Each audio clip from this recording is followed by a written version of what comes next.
O Vasco passou vexame na Venezuela e foi goleado pelo Puerto Cabello. Vamos contar como foi, mas antes aquele recado, inscreva-se no nosso canal, deixe o seu like, o seu comentário, ative o sininho das notificações e você vai ficar na cara do gol. Confira o meu comentário pela Super Rádio Tupi.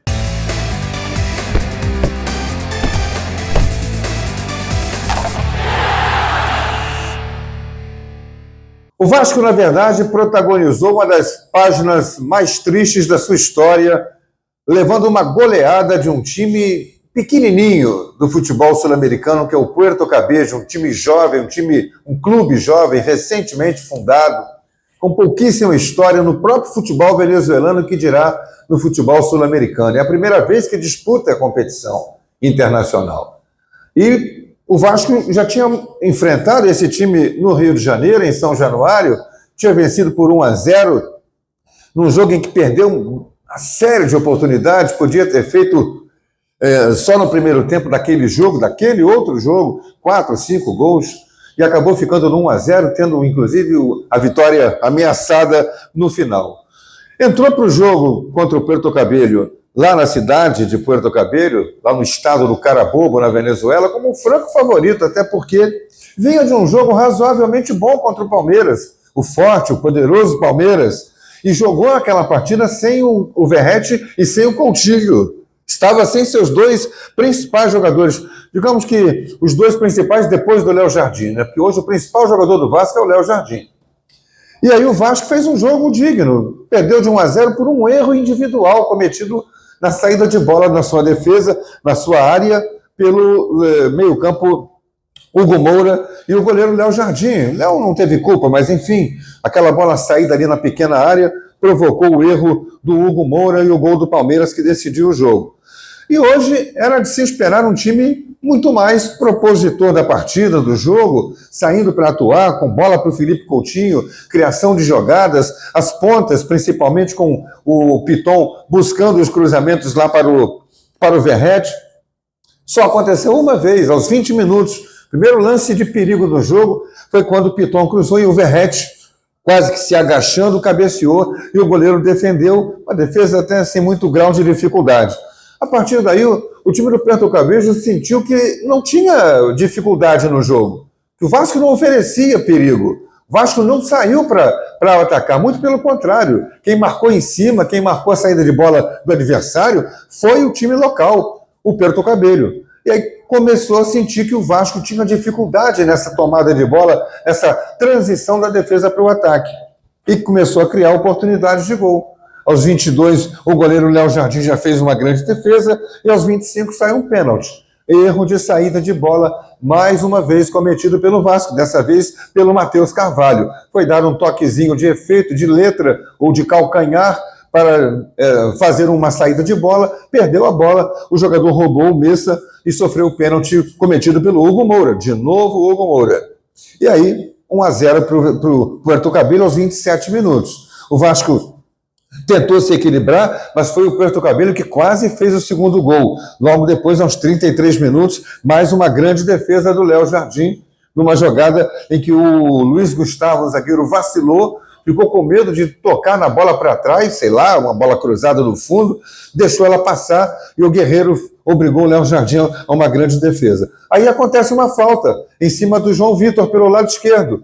Piton cruza, João Vitor de cabeça empata o jogo. Bom, era para colocar o Vasco no jogo novamente para o segundo tempo. Começa o segundo tempo e de novo o time venezuelano pressionando a saída de bola do Vasco.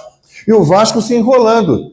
No que se enrolou, ela sobrou para o lateral esquerdo, o pequenininho, o Linares, e ele faz um cruzamento para a área. O Mbaye, que é um zagueirão altíssimo, cabeceia essa bola e ela quica no chão, a defesa do Vasco sai para deixar o ataque adversário impedido, no caso o Padrão, que é um pequenininho, e aí o pequenininho Padrão, de 1,59 m, atrás do Piton, cabeceia a bola em parábola, encobrindo o goleiro Léo Jardim, que também teve dificuldade para reagir na bola. 2-0 com 4 minutos, e aí 2-1 com 4 minutos, com 4 minutos de jogo do segundo tempo, 2-1 para o time do Puerto Cabello. O Felipe se apressou a mudar o time. colocou Paulinho no lugar do Matheus Carvalho, Nuno no lugar do Tietê, meteu logo essas duas alterações no time para ver se a equipe ganhava um pouco mais de consistência no meio do campo. Mas desarrumou o time, foi ao contrário. Aí não é culpa nem do Felipe, é dos jogadores que entraram. Continuou mandando no jogo. Todas as bolas disputadas em campo, tinha 2 ou 3 jogadores do Puerto Cabello contra um do Vasco. Isso é o quê? É vontade, é fome de ganhar o jogo, é competitividade. O Vasco demonstrando passividade total, não ganhava nenhum duelo no meio do campo. E ao contrário de acontecer uma reação do Vasco, aconteceu o terceiro gol do time venezuelano, quando Paredes deu uma bola para o Guerreiro e o Guerreiro, da meia-lua, ele se giraram, se ajeitar o corpo para meter a bola por cima do goleiro do Vasco no ângulo esquerdo, fazendo 3-1. Desmoronou o Vasco e as coisas só foram piorando.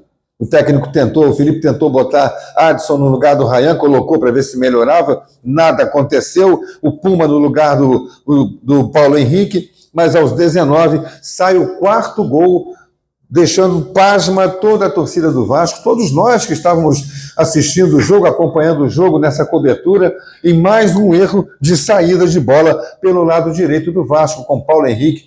Não vou dizer que o Paulo Henrique fez uma atuação ruim, não. Ninguém jogou nada. Essa aqui é a grande verdade. Nenhum jogador do Vasco é digno de receber, nenhum jogador do Vasco é digno de receber qualquer elogio nessa partida. Ninguém se salvou, nem mesmo o João Vitor, que fez o lance do gol do Vasco de cabeça. Fez aquela jogada apenas, mas defensivamente foi mal. O garoto Luiz Gustavo, que jogou ao lado dele, parecia uma pilha de nervos, com medo de tocar na bola, de cometer erros. E o Vasco foi, então, se entregando na partida, sem competitividade, sem reação, sem poder de reação, sem que os jogadores conseguissem acreditar. Parecia isso. Nem o Coutinho, nem o Hugo Moura, nem o Verratti, nem o João Vitor, os caras que poderiam tirar de algum lugar uma capacidade de reação, pareciam acreditar no que eles próprios estavam fazendo ou deixando de fazer. Agora faz o quê? Demite o técnico interino, tira o Felipe, o Vasco tem que tomar uma providência. A chegada de volta ao Rio desse time vai ser problemática. A torcida não vai aceitar isso. A torcida do Vasco vai estar enfurecida com o vexame protagonizado pelo time numa simples Copa Sul-Americana, que, convenhamos, é uma segunda divisão de Libertadores. O Lanús da Argentina, que é o time mais forte do grupo, está passando de rodo. O Vasco vai jogar contra ele lá na Argentina. Aqui não conseguiu vencer. Então o Vasco não podia deixar escapar essa oportunidade de, vencendo hoje, se igualar ao Lanús para decidir, com o time argentino lá na Argentina, tudo bem, é difícil, a primeira colocação do grupo. Agora a coisa fica muito mais difícil. Ainda está, matematicamente, ainda é possível? Sim, é possível, mas é preciso acontecer uma mudança radical de filosofia, de comportamento, de atitude dos jogadores do Vasco. E não só dos jogadores, de toda a cúpula que dirige o Vasco, ou que nesse momento está deixando o Vasco, a caravela do Vasco, ao Deus dará, ao sabor das ondas. Não tem ninguém no comando da caravela do Vasco no que toca ao time de futebol dentro do campo. Pedrinho, que me desculpe, mas é um vexame o que está acontecendo hoje com o Vasco da Gama nas suas apresentações dentro de campo. E agora é preciso saber de que maneira e em que momento a reação acontecerá. O que a gente sabe é que tem que ser agora, tem que ser de maneira ultra urgente. Foi desta maneira que vimos a goleada que o Vasco sofreu para o Puerto Cabello e o vexame que provocou na torcida vascaína.